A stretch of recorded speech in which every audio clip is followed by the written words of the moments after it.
right now. Morning in America. As President Biden plans a candlelight vigil for 500,000 U.S. lives lost to COVID-19, Dr. Anthony Fauci gives a grim review of how we've handled this as a nation. We've done worse than most any other country. But how much did the experts' evolving guidelines contribute to how we got here? The mask misstep cost us dearly. And will this be our new normal for the foreseeable future? Do you think Americans will still be wearing masks, for example, in 2022? You know, I think it is possible that that's the case. And lead House impeachment manager Jamie Raskin is live to talk about his passionate plea to hold former President Trump accountable for the Capitol riots and how he's not done making sure justice is served. Plus, an all-new View Your Deal. Here come Hot Topics with Whoopi, Sarah Haynes, Joy Behar, Sunny Hostin, and Meghan McCain. Now, let's get things started. Well, hello and welcome to The View.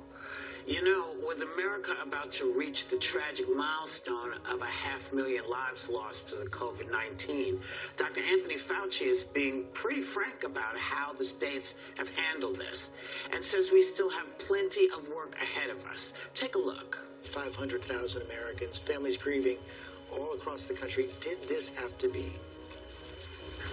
Well, certainly some of it, but not this bad, George. I mean, I believe that if you look back historically, we've done worse than most any other country. And we're a highly developed, rich country. Rather than even think about declaring victory and saying, well, we have herd immunity, we're in good shape, we've got to keep pushing and pushing because this thing could bounce back with the variants very, very quickly. So, Joy, are you ready to look at for the future? Well, I'd like to, certainly. I mean, I'm getting my second shot this Thursday, and I'm hoping that that will alleviate some of the burden, you know, of going out, etc., a little bit. But, you know, the thing about this, what he's talking about is interesting. I mean, he said on January 27th, Fauci was on a Fox, and he said that it's not productive to rehash Trump. Let's look forward to what Biden will do, which is what he's basically saying here again. I disagree with that, and I'll tell you why. There is this rumbling that Trump is going to think about running again in 2024. The Republicans are split. 49% or less than 50%, a little bit less, say that they would vote for Trump again. He is a dangerous man. And you can connect his danger right to what we suffered in the past year. So there were early missteps, including Fauci made a misstep. Others did, and then they corrected it because the science caught up. But he did not. In fact, he said, don't wear masks. Don't worry about social distancing. Let's have super spreader rallies for me so that I can, you know, stroke my ego. He told Bob Woodward, if you recall, I'm not going to talk about the severity of this. I'm going to downplay this disease. He was just really very responsible in a large part to what happened to us. And because he wants to run again, and by the way, he's planning on having a CPAC rally again, another super spreader. The man lies, and he must be held responsible and accountable. I don't want to see this happen again in 4 years. So, Meghan, are you any more optimistic about all of this? Do you see an end in sight? Really quickly, I just wanted to show a clip of Dana Bash talking to Dr. Fauci this weekend. My parents have already gotten their second dose. They're fully vaccinated. Does that mean it's okay for them to spend time with their grandchildren who obviously have not been vaccinated? What's your recommendation? You know, I'm not going to make a recommendation now except to say that these are things that we really do. I mean, literally every day, Dana, we look at that, we look at the data, we look at what's evolving about how many people are getting vaccinated, and there will be recommendations coming out. I don't want to be making a recommendation now on public TV. We want to sit down with the team, take a look at that. So I was very frustrated when I saw this clip. I first and foremost want to say that I respect the great tragedy and all the pain that has come of our handling of the coronavirus. And there are 500,000 Americans that don't have family members, and it's horrific and very sad. And the grief that our country is going through should not be downplayed. That being said, we are next week it will be a year since we left studio, and I have been very responsible in many different ways, as so many Americans have been. And the fact that Dr. Fauci is going on CNN and he can't tell me that if I get the vaccine, if I'll be able to have dinner with my family or dinner with, I mean, I don't have any grandparents left, but, older people, if I can go to dinner at friends' houses who are older, it's terribly inconsistent messaging, and it continues to be inconsistent messaging. In Israel and Tel Aviv, one of the messages that they have, I saw a sign that said, get a shot, take a shot. Meaning, if I get the vaccine, then I can go out and I can have shots with my friends. Is the science in Israel different than the science here in the United States of America? Because Israel has over half of their country vaccinated already and seem to be doing pretty well. The idea that I can get vaccinated and I won't be able to see friends and nothing in life changes and that we're going to have to wear masks forever, I don't understand the downplaying of getting the vaccine, because right now we should be wanting as many Americans as possible to get a vaccine. The fact that I, Meghan McCain, co-host of The View, I don't know when or how I will be able to get a vaccine, because the rollout for my age range and my health is so nebulous. I have no idea when and how I can get it. I want to get it. If you call me at 3 o'clock in the morning, I will go any place at any time to get it. I want to be responsible and obviously wait my turn, but this rollout has been a disaster, and I understand obviously President Trump can take much of the blame, but now we're in the Biden administration. I, for one, would like something to look forward to and to hope for, because if getting the vaccine means that just nothing changes and we have to wait another few years till everyone gets it, there's already a lot of people not getting it. We're already having a messaging problem getting people to take this vaccine. So I'm over Dr. Fauci. I think we need to have more people giving more opinions. And I honestly, quite frankly, I think the Biden administration should remove him and put someone else in place that maybe does understand science or can talk to other countries about how we can be more like these places that are doing this successfully. Well, in part, I'll just say this little thing about Israel. Israel had a completely different rollout, and it works. It's also a smaller country, and they didn't have a lot of issues with people not wearing their masks.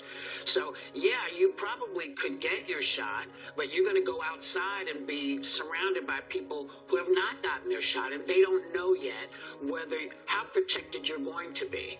This is all stuff that we'll know when the science makes sense. Or we could have him just say, yeah, and then we'll get him on the other side when he's wrong.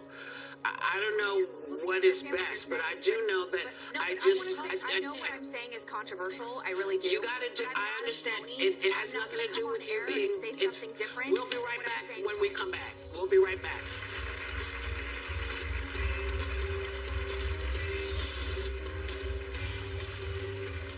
The hottest views in daytime happen right here. That's a fact. That's fair. I love that. And tomorrow, the one and only Andra Day performs on the most watched #1 daytime talk show, ABC's The View.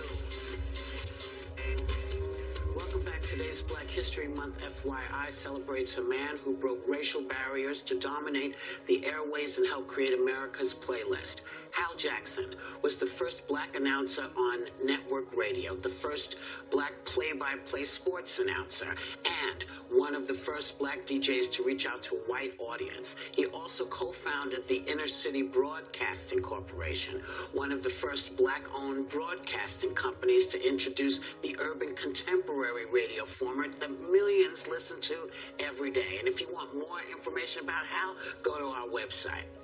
Now, so I was so knocked out by this, and this is why I'm sort of asking you to take a look at this little girl. Her name is Rosie Faye. She included me in her celebration of Black History Month. Check her out. I am Whoopi Goldberg. I am comedian, author, actress, and TV personality. I'm on a 16th entertainment to win an Emmy,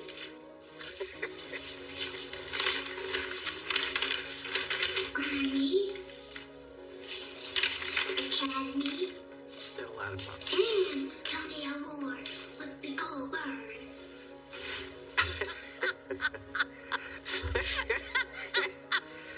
Whoopi Goldberg. I love her. Cute. She got your ring too. She's She has her adorable. rings on. Yes, she does. And my lipstick. And the lipstick got me. I love her missing teeth. You know. Yes, that too. Listen, if I pull the front two down, she and I would look exactly alike. Yes, Joy.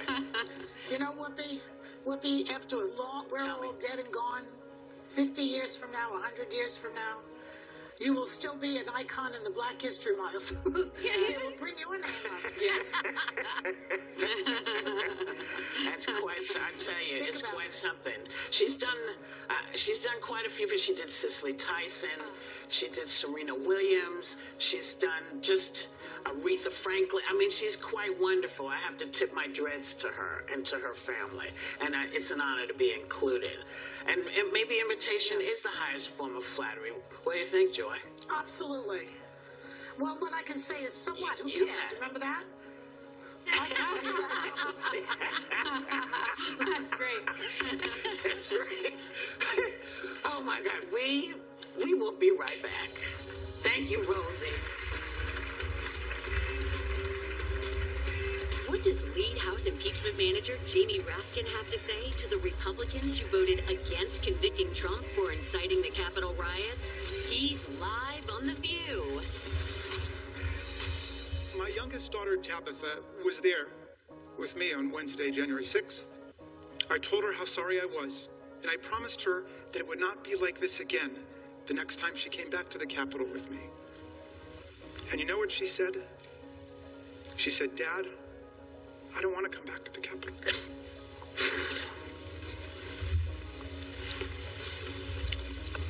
Of all the terrible, brutal things I saw and I heard on that day, and since then, that one hit me the hardest. Welcome back. That was lead House impeachment manager Jamie Raskin at the Senate trial for you-know-who, giving an emotional account of how his family was personally impacted on the day of the Capitol riots. And he's here to talk about how he's still on a mission to hold you-know-who accountable for it. Please welcome Congressman Jamie Raskin. First of all, welcome to The View. Thank you for having me, Whoopi. I'm delighted to be with all of you. Well, we're thrilled because you brilliantly argued this case, and even though you were not able to get a conviction, you said that what happened was successful, no matter what. Explain what you meant. Well, first of all, I had to explain to journalists from around the world why 57 of 43 was not a conviction. And of course, it is in the Constitution that you need to get 2/3 to convict in the Senate, although only a majority to impeach on the House side. So we had commanding majorities, both on the House side and the Senate side, in the most bipartisan impeachment vote in American history. And in the Senate, of course, 7 Republicans joined all 50 Democrats to convict. And those Republicans were from New England, Mid-Atlantic, the South, the Midwest, the West, Alaska, from all over the country. And we felt as if we put on an overwhelming case of the president's guilt in inciting violent insurrection against the government, against Congress, against the people in the Union. And he was convicted in the court of public opinion and the court of history. And so I think he's a pariah in terms of American politics, while he continues to exercise a stranglehold psychologically and politically and financially over the Republican Party. And I feel bad for the Republicans because they had an opportunity to do the right thing for America, for the Constitution, and to render impartial justice, but 43 of them didn't. And now he really is the GOP's problem.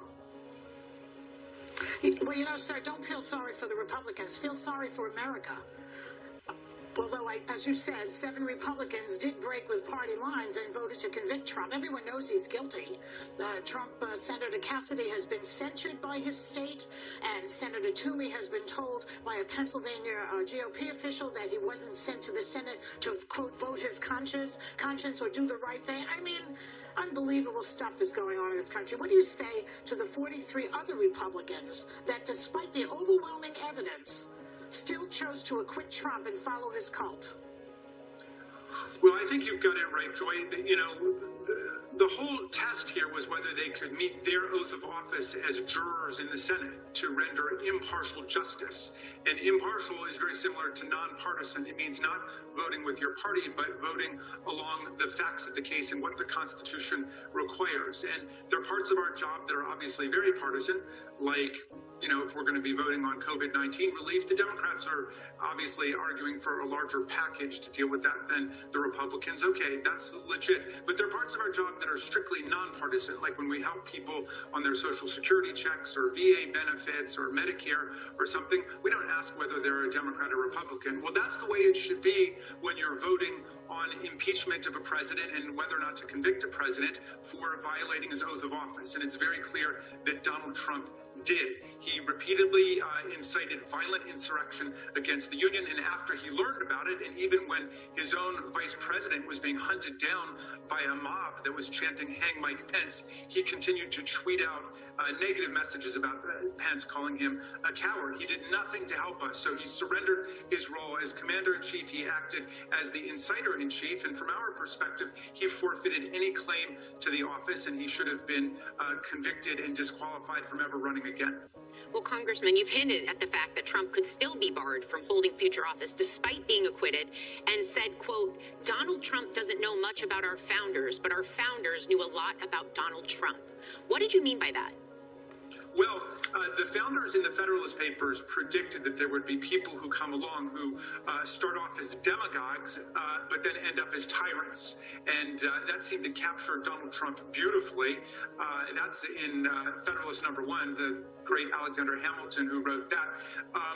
And there were a lot of mentions of demagogic and opportunistic leaders who would not conform their behavior to the rule of law, but rather would try to mobilize mob violence against the government and against the union. And so that really was a prediction of Donald Trump. But there's another part of the Constitution, Section 3 of the 14th Amendment, which says that anybody who has sworn an oath to the Constitution and to the government, but has violated that oath by joining an insurrection or rebellion against the union, forfeits any opportunity to serve in public office again. And so that is still something that Donald Trump may face, along with this tidal wave of litigation coming his way, both from people who were injured or whose family members were killed in the insurrection he incited, as well as from criminal prosecutors going after Trump for attempting to interfere with the election. Everybody knows about Georgia, where he called the Republican Georgia Secretary of State and demanded that he find him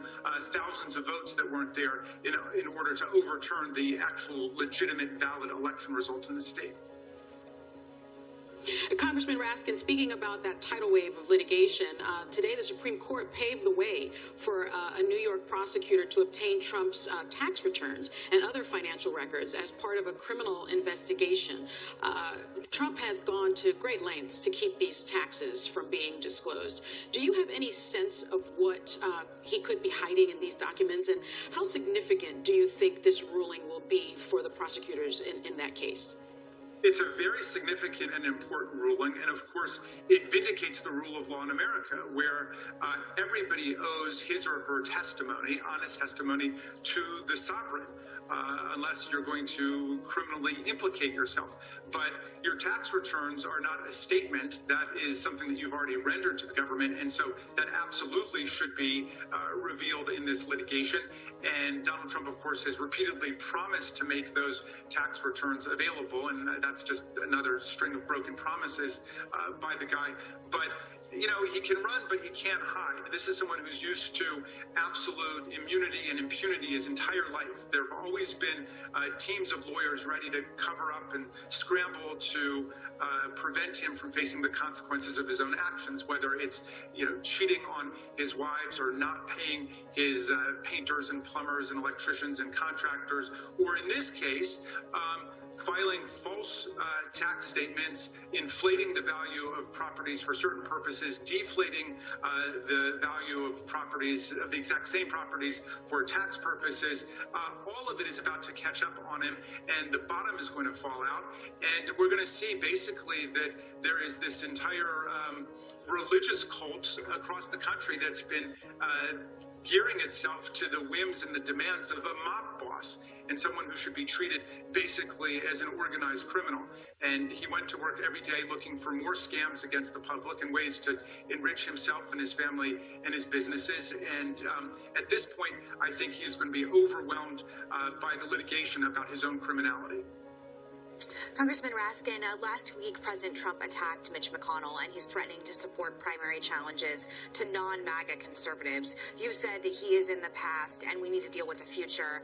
I disagree. I think he wields a lot of power and influence, and I don't believe that by ignoring him we can just make him go away. Do you still believe Trumpian politics won't play a role in the future? And what do you think about the reports in Axios talking about President Trump saying that he's going to be the 2024 nominee coming up in his speech at CPAC? I believe in Donald Trump's mind, he absolutely is the future, and he's going to try to maintain that kind of authoritarian relationship with people in the Republican Party. But America is a country that is committed to democracy and the rule of law and the Constitution, and I think that we are going to be able to resist that. But I hope that I was never read to be said that we should ignore him. On the contrary, I think that we need to confront his criminality, his corruption, and his dangerousness every single day. As long as he's still out there, he remains a clear and present danger to the American people. And he spent 4 years in office cozying up to every dictator and despot on earth, from Putin in Russia to Orban in Hungary to Duterte in the Philippines, El-Sisi in Egypt. You find a criminal in public office, that was Donald Trump's guy, and they're going to be sending Jared Kushner out there on a globe-trotting tour of every kleptocracy and autocracy on earth in order to collect the money that they feel they deserve from having worked with all of these regimes. And that money will be used to try to get Donald Trump to return to the White House. And of course, if he were ever to get back in, he would try to stay forever. I mean, he was already talking about a third term and how the Democrats owed him more terms and so on. So I think he remains a very clear and viable threat to the American Republic, and obviously to the Republican Party. He is likely to destroy the Republican Party because of his authoritarianism and his determination to remain a cult leader. So we will be right back, Congressman, because we have more questions for you. So sit tight. We'll be right back.